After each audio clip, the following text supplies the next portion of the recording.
Assalamualaikum warahmatullahi wabarakatuh. Saya Ula Syafar Ramadhani dari Prodi Hukum Pidana Islam kelas 1A dengan NIM 0501032316 bersama teman saya yang bernama Safana Yulia Asnaini dengan NIM 0501032315. Pada kesempatan kali ini, kami berdua akan membahas materi tentang dakwah Islam.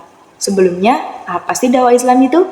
Jadi, dakwah Islam itu merujuk pada kegiatan yang bersifat mengajak, menyeru, dan memanggil manusia untuk beriman dan taat kepada Allah sesuai dengan ajaran agama Islam. Dan apa sih tujuannya dari kita berdakwah itu? Jadi tujuan dari berdakwah adalah untuk mencapai kebahagiaan di dunia dan akhirat. Dakwah dilakukan melalui berbagai metode, baik secara lisan maupun tulisan, dan merupakan kewajiban bagi setiap umat Muslim. Dan di dalam Islam, dakwah juga memiliki peran yang sangat penting. Apa sih perannya? Dan perannya adalah sebagai sarana untuk menyampaikan pesan-pesan agama dan memperhatikannya. Namun di sini para ulama juga memiliki perbedaan pendapat mengenai hukum dakwah. Namun secara umum, dakwah dianggap sebagai kewajiban bagi setiap umat muslim. Yang pertama, di era klasik. Jadi dakwah di era klasik ini dimulai pada abad ke-7 hingga ke abad 12 dan ditandai oleh penyebaran pesat ajaran agama Islam dari semenanjung Arab ke wilayah-wilayah lain di Timur Tengah, Afrika Utara, dan sebagian besar di Spanyol atau Al-Andalusia. Para penyebar dakwah pada masa ini umumnya merupakan sahabat Nabi Muhammad SAW dan para ulama besar yang berperan sebagai duta agama Islam. Selama masa ini, dakwah dilakukan melalui ajaran Islam, tulisan, dan praktek-praktek keagamaan yang memperkenalkan prinsip-prinsip Islam kepada masyarakat. Perluasan wilayah kekuasaan Islam, pembangunan masjid, serta lembaga-lembaga pendidikan seperti madrasah menjadi sarana penting dalam upaya dakwah. Yang kedua, dakwah di era modern. Pada era modern, terutama setelah periode penjajahan di banyak wilayah, dakwah Islam telah mengalami transformasi signifikan.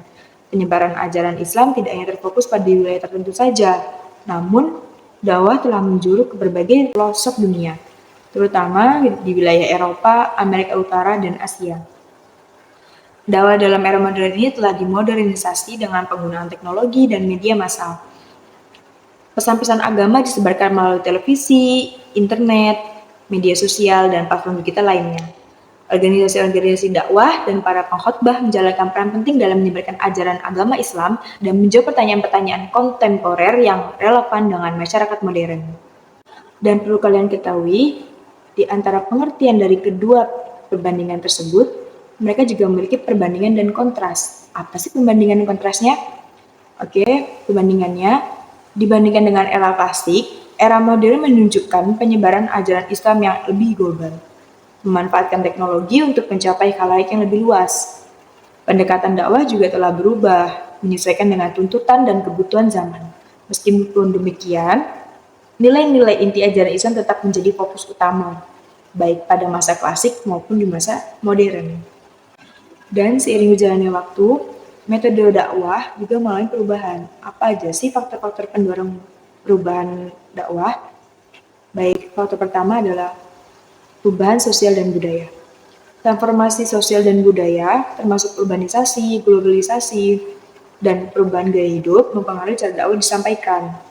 Yang kedua, perkembangan teknologi.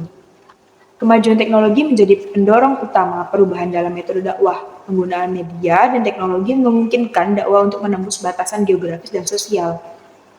Yang ketiga, tuntutan kontemporer.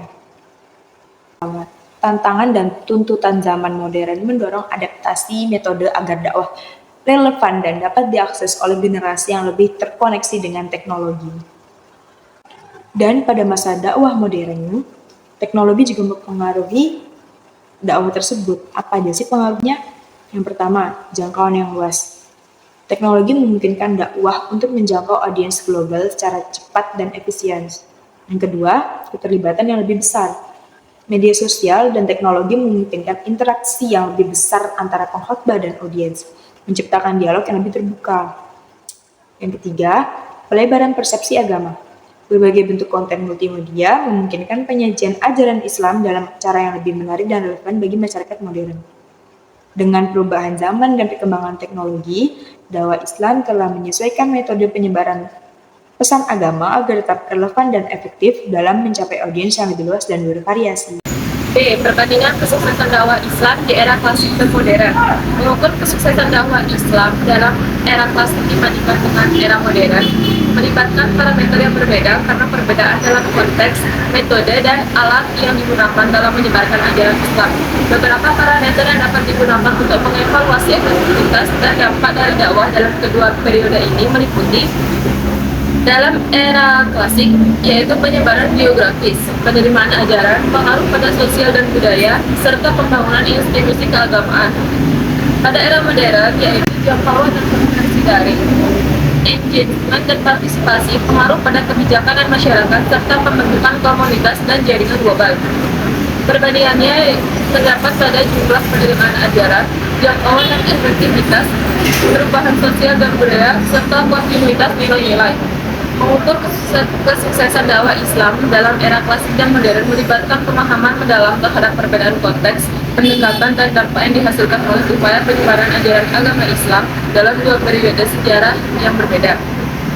Evaluasi ini bisa memberikan gambaran mengenai evolusi dan adaptasi dakwah Islam dari masa ke masa. C. Dampak globalisasi terhadap dakwah Islam. Globalisasi telah memberikan dampak signifikan pada dinamika dakwah Islam dan dari masa klasik hingga modern dengan menyediakan tantangan dan peluang baru dalam penyebaran ajaran agama. Berikut adalah beberapa cara di mana globalisasi mempengaruhi dinamika dakwah Islam. Dampak globalisasi pada dakwah Islam yaitu: pertama, akses yang lebih mudah; kedua, tantangan dalam identitas dan nilai; ketiga, media sosial dan pengaruh budaya; keempat, tantangan pada konservasi nilai-nilai tradisional; serta yang kelima, jaringan global dan kerjasama antarumat beragama. Evaluasi terhadap dampak globalisasi pada dakwah Islam. Keuntungannya yaitu akses yang luas. Mencakup globalisasi memperluas jangkauan dakwah ke berbagai wilayah yang sebelumnya sulit dijangkau, serta kerjasama antarumat beragama, yaitu integrasi global memfasilitasi dialog antar agama, mendorong toleransi, dan kerjasama antar kepercayaan. Tantangannya perubahan nilai dan norma, yaitu globalisasi dapat membawa perubahan nilai dan norma yang bertentangan dengan nilai-nilai tradisional Islam, serta pengaruh budaya asing yang dapat mempengaruhi cara ajaran agama Islam dipahami dan diterima. Globalisasi dapat memfasilitasi dan menghambat penyebaran ajaran agama Islam, sementara memungkinkan akses yang lebih luas, juga menimbulkan tantangan dalam mempertahankan nilai-nilai tradisional di tengah arus budaya global. Bagi dakwah Islam, penting untuk memahami dampak globalisasi secara komprehensif dan menyesuaikan pendekatan dakwah dengan cara yang mempertahankan esensi nilai-nilai agama serta sambil tetap relevan dalam konteks global yang berkembang. Untuk kesimpulannya, dakwah Islam dalam sejarah telah mengalami perubahan dalam metode, jangkauan, dan konteksnya. Dari era klasik hingga modern, upaya penyebaran ajaran agama Islam terus berkembang sesuai dengan perkembangan sosial, budaya, dan teknologi. Meskipun ada perbedaan metode, tujuan utama tetaplah sama, menyebarkan ajaran Islam sebagai pedoman dari umat manusia. Dakwah modernitas adalah dakwah yang pelaksanaannya menyesuaikan materi, metode, dan media dakwah dengan kondisi masyarakat modern sebagai objek dakwah yang mungkin saja situasi dan kondisi yang terjadi di zaman modern itu tidak terjadi pada zaman sebelumnya, terutama di zaman klasik. Sekian video materi dari kami. Assalamualaikum warahmatullahi wabarakatuh.